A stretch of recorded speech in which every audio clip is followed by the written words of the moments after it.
Well, hey, it's good to be here. That's right. My name is Pastor Caleb Waite, and I serve as a pastor in the greatest state in the United States, in Duluth, Minnesota. Well, it's in Hermantown, but Duluth, Minnesota. This is where we love hockey, I believe. Any hockey fans in here? Obviously, these are my crew. Yeah, no hockey fans in here. That's too bad. But it's great to be here. It's great to be talking to you. And the reason I like this topic, it's kind of one of those weird topics, right? It's work. And who likes to talk about work? But here's the kind of a little background about me. Throughout my whole life, when I was kind of in high school and in college and even up to seminary, I've just had a kind of plethora, which is a kind of a nickel word, right? A plethora of jobs throughout my life. So I want to kind of give you a history of my work. So my very first job, I was a swim lesson instructor, okay? And I kind of like to use that term loosely because my job was the 2-year-olds, right? Have you ever taught 2-year-olds how to swim? Or you don't really. Instead, you take the 2-year-old who I guarantee you is crying, and you take the crying 2-year-old and you dunk them in the water to show them that it will be okay. And the whole time the parents are watching on, right? So that was my first job, and it was like one day a week, and it was kind of a way to just get a little extra money. And then the next job I had was I was a cashier at Buffalo Wild Wings. Any Buffalo Wild Wings fans in here? Yeah, you can make noise for Buffalo Wild Wings. That's okay. Yeah. It's not the most exciting thing in the world, but it's good food. And I was a cashier there, and so simply my job was to take orders, was to take the money, and to give people their food and bring them joy, right? That's what I did, right? Well, then all throughout college, I actually worked for an ammunition factory in Anoka, Minnesota, and I was technically a painter, but I was really the guy who did all of the jobs that no one else wanted to do. Right? Paint, clean the wastewater treatment filters, all of that good stuff. Right? And in college and in seminary, I served in the IT help desk department with my friend, Pastor Wellick over here. And what we can tell you is what we did was we most often helped people reset their passwords and instructed other people to try to turn off their computer and turn it on again. It fixes all the problems, right? And so one day, I remember I was painting this wall. This is when I was a factory worker. And I was painting this white wall, and it was the summer before I was going to depart to seminary. And I remember thinking, when will the important work start? I was kind of counting down the days, and I was thinking about all of the jobs I had, and I kind of started to think that all of these jobs, they were all kind of a means to an end. Right? None of them really mattered. All of them were working up to something far better, far more important, something with purpose. And then all of that changed when I was introduced to a doctrine, a teaching called vocation. But before we get there, let's talk about work for a second. See, work is kind of that thing that we are all, required to do. And now people maybe like to work, they might like their job, they might enjoy what they do, but I've never talked to someone who wants to work up until the day that they die, because work can be tough. Work can be hard. Work is that thing that kind of gets in the way of all of the things we want to do. It gets in the way of vacation, of traveling, of being able to just sit down and rest. Work gets in the way of our hopes and dreams and all of the things we wish to accomplish. Work is an obstacle to a lot of life. But see, here's the thing. If you look in Genesis 1, at the very beginning when God created all things, when He laid the foundations of the earth, when he put everything into order, God made Adam and Eve, and He set Adam up as a head of all creation. So God created Adam to do what? You can say it. To work. But see, Adam didn't complain about his work. He wasn't going to work and whining about the heat. He wasn't going to work and whining about all of the things he was missing. No, Adam worked joyfully because he was working in paradise. He was working in the presence of God, and it was good. It was beautiful. There was joy in his work. But then, as we all know, something happened. Adam and Eve rebelled against God. They ate from the tree of knowledge of good and evil, and from then on, God gave them a curse. A few curses, actually. We all kind of know that He gave the painful childbirth to the women. Enmity between man and woman. He gave and cursed the serpent and said, "You will crawl on your belly and eat the dust of the earth for the rest of your days." And then He promised the Messiah that serpent's head would be crushed. But He also gave a curse to the earth and to the man. By the sweat of the brow you will labor, and when you are tending to the earth, it will produce thorns and thistles and things that will harm you. Work will no longer be joyful and edifying, but instead it will be taxing, tough, and painful. See, sin infected everything. It infects our relationships between God and ourselves, between one another, and even our work. So now work is no longer something that is joyful and easy, but it's hard. It's something that we resent. Work is no longer something that we embrace, but we dread at times. And for many people have a hard time finding any purpose in their work. They don't think that painting a wall can matter. They don't think that teaching a 2-year-old not to be afraid of the water can matter. They don't think that giving people food on the other end of a transaction can matter. And all of a sudden their life, which is so enthralled with work, is meaningless and has no purpose. And so today, I hope, is that wherever you end up in life, you'll be able to look forward and find purpose and the meaning in whatever work you end up doing. Because work is that thing that kind of overhangs everything that we do. Now, for most of you in here, you've probably been asked a certain question all throughout your life, probably from the very moment you started preschool when they would send home those sheets with you to your parents, all the way up until the moment you graduate, and especially you who are going off to college, you are going to be asked this question and have been asked this question from the very moment that you were a little 3-year-old. What do you want to be when you grow up? So I'm kind of curious what you have to say. What do you want to be when you grow up?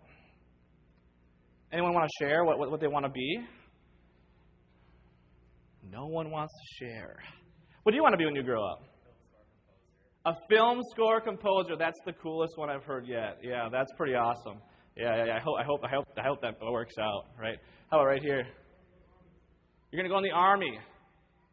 Very noble, and commend you for that, and a future thanks to you. Yeah. How about here? A hospice nurse. God bless your soul. Yeah, we need those. That's a tough profession. Right here? You're an electrician. That's awesome. Yeah, that's awesome. Every time the lights turn on, thank an electrician, right? Yeah. They're and air conditioning, by the way, here in Houston. Yeah. And how about right here? A marine conservationist. Very cool. This is a really good variety in our groups here. See, all of these things matter. But see, I know that some of you in here maybe don't know what you want to do. Right now, some of you have the plan, right? Some of you already know what college you're going to go to. You know what you're going to study.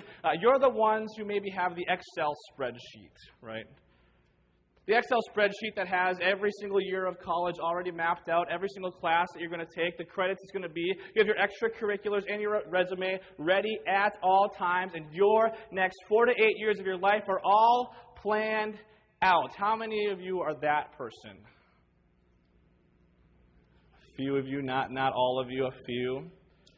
All right, then there's the other one. So you have the Excel spreadsheet people, and the other group of people, I call them the food truck people. All right, because you're just trying to figure out which food truck you're going to go to for lunch today. Right? Don't ask me about 4 to 8 years from now, right? Don't even ask me about tomorrow. I'm just trying to figure out what's the next step today. And you're not so concerned with what you're going to do. Maybe you're afraid of the future. Maybe you're the person who's been asked, what are you going to want to be when you grow up? And you've been saying, I don't know, for years. Maybe you look at all of the options ahead of you, or maybe those options aren't there, and you actually have this anxiety about what is my purpose in life. Well, wherever you are, between food truck and Excel spreadsheet, I hope today you find a sense of purpose. So today, I'm going to introduce to you, if you haven't heard about it, maybe you have heard this word before, it's the teaching of vocation. It's one of those fancy church words that us preachers throw around and we just hope people understand, but the reality is people probably don't fully know what we're talking about. And it's this term called vocation. Another way of talking about it is called calling, which I always think is funny because we take one church word and we define it with another church word, and we just hope that people understand, right? But this is the idea of vocation, of calling. Martin Luther, he used the word stations. Stations in life. Right? How many military people do we have in the room today? Anyone who's served in the military, or we have someone who's going to serve in the military? A few, right? The thing with stations in the military, do you get to choose where you're put? Not really. See, I like to think about vocation as the thing or the place that you are put. And so vocation is kind of made up of two things, and this is where we're going to spend most of our time today, this morning. Two different things, and both of them are relationships. Vocation is made up of two kinds of relationships. A relationship between us and God, our Creator, and it's made up of our relationships between us and our neighbor, the people around us. So let's start in a place that I love, which is a coffee shop, right? I love coffee. Coffee makes the world go round. Right? And so the other day, this actually only happened a few days ago, and I had to try to get it into this session. I went to Duluth Coffee Company. I was exploring a new place, great coffee there, and I was chatting with the cashier there, and he actually invited me to meet some of the workers because we were just talking about coffee, and so he brought me in the back for whatever reason and showed me the big coffee bean roaster, and there were two different employees. The first one was the head roaster, the really important person in the place. Her name was Laura. But the other person that kind of is who I'm remembering is the other guy. And he was standing there. He's a little bit older, bigger guy, wearing some kind of more, you can tell he's more blue-collar work clothes. And I asked him what his name was, and he said, "I'm Jim." And I said, "Nice to meet you, Jim." And he said, yeah, but I'm just the truck driver. I'm Jim. I'm just the truck driver. And it was kind of interesting because as I was thinking about this, I was like, "Jim, you just talked about vocation." And he was like, "What?" No, I didn't actually say that to him because that's weird. You don't do that to people, right? But that's in my mind. I was like, this is all connecting, right? Because he gave me the two things that I think define vocation. He told me who he was and what he did. He told me his name and his profession. We'll come back to Jim in a while. But I always think it's interesting how we always answer with our names. Someone asks with who are you? And the first thing you're going to tell them is what your name is, and then you're going to go on. And I always think names are interesting because names are really important. Every single one of you has a name. Every single one of you has a name that has been given to you. And names are important to you because that is kind of the very first thing that defines you. It's actually just the sound that comes out of people's mouths, right? The lungs express air through the vocal cords. They make a sound. Your mouth shapes different words, and you turn your head when you hear it, right? At the very base level. But see, this name was actually thought about, prayed about by your parents, and it was a name that was picked especially and specifically for you. And it's your name. And no one can take it away from you. See, I know this because right now my wife and I, we're expecting our third child, and right now we're at the third child, so the names that we had always talked about, they're used, right? They're kind of gone, right? So now we're having this debate of which name are we going to use, and we're having this conversation, and we're trying to figure it out, and it's a really big decision, so we're kind of grappling between two or three, well, I don't want that name, well, I don't want that name, and we're kind of having to do the whole, making a compromise and kind of do the negotiations of what we're going to name our child, whether it's a boy or a girl. But see, the fact is that these names are so important, and we're talking about things like, well, do we want to use a family name? Or do we want to use a name that has a beautiful meaning behind it? Something like, for this child we have prayed, or something like strong and defender and bold, or something along those lines. Do we want it to be a biblical name? See, my name, my parents put a lot of thought into, because my name comes from the Hebrew word, it's Kalev. My name's Caleb, Kalev. And my parents picked this beautiful name with this beautiful meaning. And when I studied Hebrew, I learned that my name, I always thought it was really strong, but it simply just means dog. Which that's fine. But the fact is whether or not that this name was something with a beautiful meaning or something like a household pet, this name is mine, and my parents picked it specifically for me. And you all have your name. And maybe you know why your parents gave you that name. Maybe you don't. I invite you to ask them when you get back, why did you give me this name? So we all have first names, but we all also have last names, right? And those used to be kind of considered as family names. And back many years ago, these family names were really important, more so now because they kind of brought with them reputation.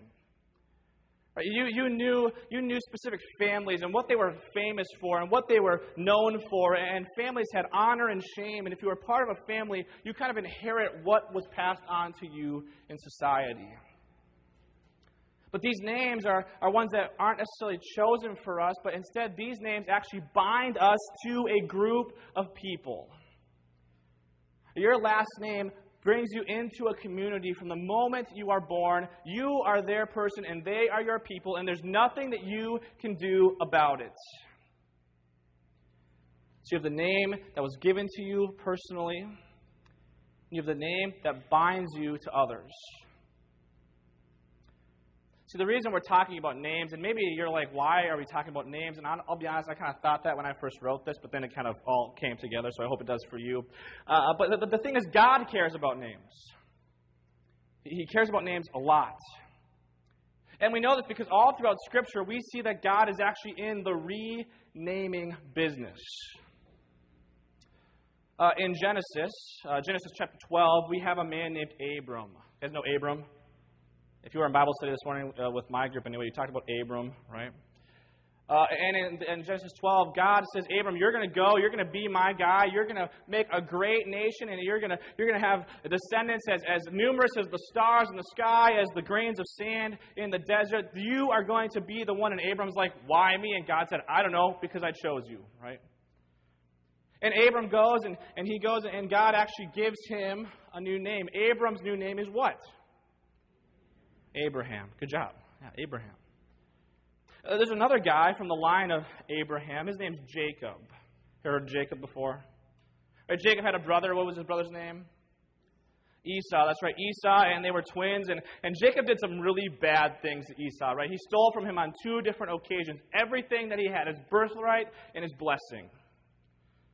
And Jacob, later on in life, they were going to go and meet up his brother Esau, and Jacob was so afraid that Esau was going to kill him and take everything that he had, that Jacob that night went away from camp, and he went and he wrestled with God. And in that wrestling with God, God touched his hip, and his hip went out of joint, and he walked away from this wrestling with a limp. But see, it's not the only thing that he walked away with from wrestling with God. No, he walked away with a new name. And Jacob was renamed Israel.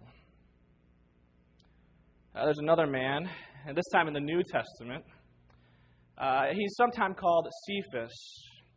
And see, Cephas was with Jesus. He was a disciple, and Jesus looked at his disciples and he said, hey, who do you say that I am? And Cephas, always quick to speak, always first to talk, he says, "You are truly the Christ, the Son of God." And Jesus looks at Cephas and he says, "Cephas, you are now going to be named Peter, and it is upon you in this confession that I am going to build my church." Cephas gained a new name. And finally, after the resurrection, there was a man walking on the road to Damascus after Jesus ascended into heaven, and he was on his way to Damascus, but he wasn't going there for just any reason. He had a specific goal in mind. He was going there to persecute and kill these new people called Christians. And while he was on this road and he had this mission in mind there, with a crack of thunder and a flash of lightning, Jesus appeared to him in the flesh, the resurrected Lord, and he looked at him and he said, "Saul, Saul, why do you persecute me?" And from then on, Saul went on to be one of the greatest early evangelists of the early church, the missionary to the Gentiles, and Saul was given a new name, and we now know him as who? Paul. God gives new names. He gives you all a new name as well. Like Abraham, like Jacob, like Peter, and like Paul, when you all were brought to the waters of holy baptism, and by the way, if you haven't been baptized yet, that's okay, but I invite you to talk to your pastor or your DCE, or one of your adult leaders about baptism and the beauty it brings. And I hope what we talk about today kind of encourages you that way. But in baptism, you all were brought maybe as a little bitty baby. Maybe you walked there on your own as an adult. All of you were brought by God to the font where you were given something. When you tipped your head over that font and the pastor baptized you in the name of the Father, the Son, and the Holy Spirit, you gained a new name. And this name was given specifically to you. And with this name, just like a family name, you gain all that this name has to give. This name gives you the beautiful gift of forgiveness, even from your most heinous sins, even from the sins that you're too ashamed to tell anyone, even from the sins that you have buried deep down and you intend to bring to your grave. All of those sins are forgiven. This new name gives you the beauty of life. Even though you were once dead in your trespasses and sins, you have now been raised up from the grave. And although at once you were hopeless, and at once you were lost, and at one time you were completely off track, this name gives you salvation. I just want you to repeat these. Your name gives you forgiveness, life, and salvation. Say those with me. Forgiveness, life, and salvation. What does baptism give you? Forgiveness, life, salvation.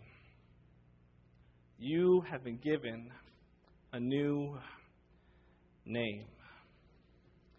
So this is that first part of vocation. And Isaiah 43:1 tells us through the prophet Isaiah that God has called you by name and you belong to Him. And because this is your new name, this is now who you are and who you have become. This new name transforms you and changes you and makes you whole. This new name gives this relationship between you and God freedom, because you are no longer responsible to try and earn your way to heaven or work hard and try to climb the rungs of the ladder to salvation, because all of this already belongs to each and every one of you. So between you and God, it's good. The barriers that were once there are no longer a problem. They have been taken away. You've been given a new name. And so now this relationship between you and God impacts everything that you do. This relationship between you and God has actually given you the freedom to now go and serve and love others. So that first part of this doctrine of vocation, of calling, of stations is between you and God. And now we've established that is something that we no longer need to worry or stress about. Now that frees us to sit and worry and look at our relationship between us and our neighbors. So between us and our neighbors. So the doctrine of vocation, Martin Luther kind of called it the masks of God. The masks of God. And so our vocation is the place where God has put us. I kind of want to do a little bit of interaction here with some of the people around you for a moment. I kind of want you to think about the places that God has put you. Think about all of the different things. Maybe it's a responsibility you have. I'll give you an example. One of my vocations, one of my stations in life is a pastor. And I have been put here, and God has placed me in this position to bring about what He wants to be done.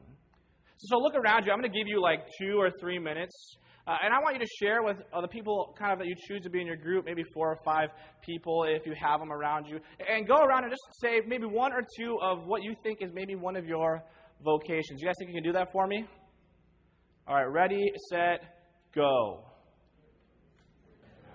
All right, let's wrap up your little small group discussions. So we're talking about these things called vocations. And who wants to volunteer some of the things that came out of these conversations? What are some of the things that were said as vocations? Right here. A student. As a student, you're learning and growing and maturing, and you're working hard to gain knowledge for the future and the betterment of society. Carter? Being an athlete on the team, and when you're on a team, other people depend on you to do your job and to do it well. A Christian and disciple, and that is to follow Jesus and even do as He says, right? Yeah, you. Older sister, and your job is to keep all of the younger siblings whipped into shape, right? Yeah, and to protect them and defend them, right? Any others? You're a heavy equipment operator, which, by the way, is very important because if you screw up, it impacts a whole lot of people, right? Oh. Anyone else want to share their vocation? Paula? Mom.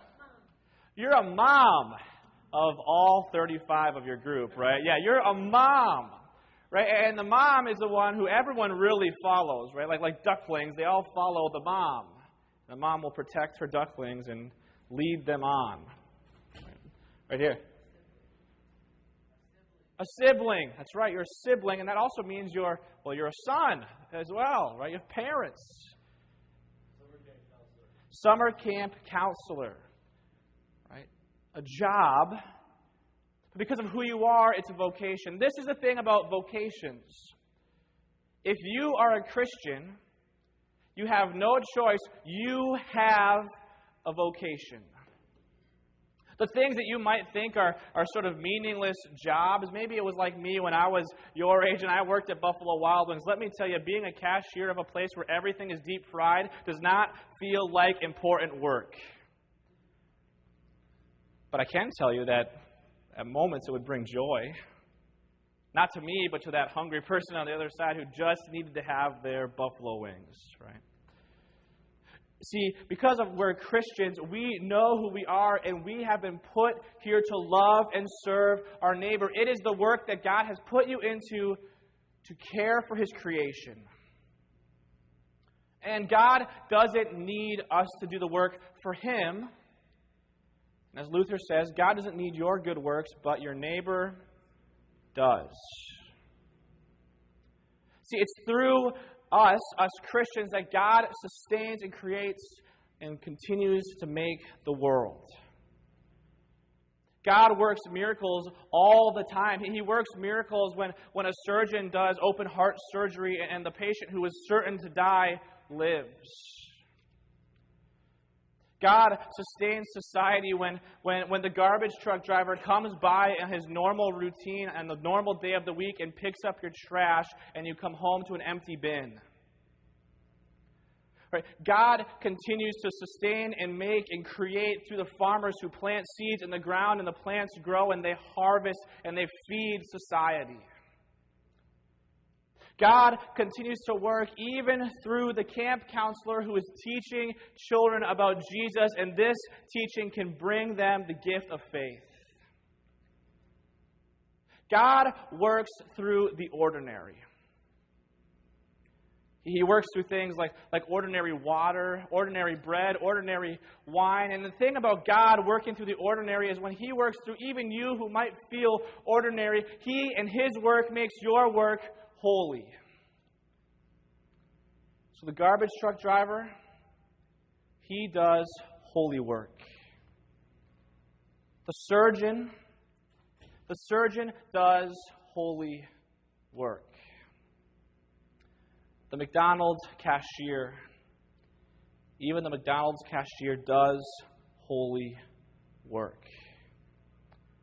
See, all of these people, all of these are essential for all things in God's creation to function. And all of these things are essential to sustain everything that God has made. And in all of these things, God's hand is working. Because when you, my brothers and sisters, wherever you end up in life, whether it's a student in a class and you're being a good and diligent student, maybe it's the job that your parents made you get, and maybe it's the career you're going to have 50 years down the road, when you are doing all of this work, it is the Christ working through you. Because by His name, you are bound to Him. By His name, that means when you go to school, and when you sit down in class, Christ goes too. Maybe it's when you're in the operating room and you're about to perform surgery on someone who is clinging to life, Christ goes too. Maybe you're just working that job that your parents made you get, and maybe you can't stand it, but guess what? Remember that when you go, Christ goes too. See, it's kind of amazing to think that Christ is truly in all things, but it's even more amazing to think that because of you and you going to where you're going to go, Christ goes, and because of you, Christ is in all areas of work. You are the face of Christ to everyone you meet. Because you are free, because you have this name, you can now go, and when people meet you, they are meeting Jesus too. So when you are painting that wall, when you're giving money back as a cashier, when you're studying in college for your profession, or maybe you're going to trade school, remember that you are an important part of how all of creation works. See, Jim, my friend Jim at the coffee shop, Jim said he's just the truck driver. Now, I don't know if Jim's a Christian, or I don't know if Jim is, has a faith of any kind. I don't know Jim other than the fact that he drives a truck for Duluth Coffee Company. But here's the thing about Jim. Jim drives the truck, but the thing is, what's in that truck is actually the coffee beans. I know it's kind of a silly description, but it's true, right? It's the coffee beans. And so without Jim, there's no coffee to roast. And with no coffee to roast, there's no coffee to ground in the coffee shop. And without any grounds, there's no coffee to be made. And with no coffee, the whole world will just hurl until it just falls into a black hole of oblivion, right? And without coffee, there is no joy. Okay, how about this? Without Jesus, there is no joy.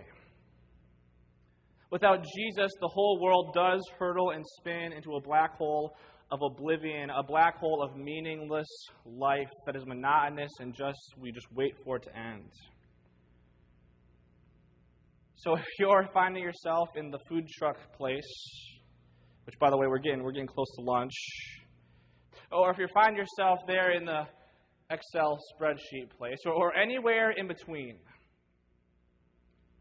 Because Christ is in you, and you are in Christ, whatever work you have to do now, whatever work you will do in the future, even if it doesn't go as planned, wherever you find yourself, know that you are doing church work. Because where Christ goes, the church goes. And where you go, Christ goes. Your work is going to matter. Because you're going to bring Christ everywhere you go. Our brothers and sisters, this is how all work becomes church work. Amen.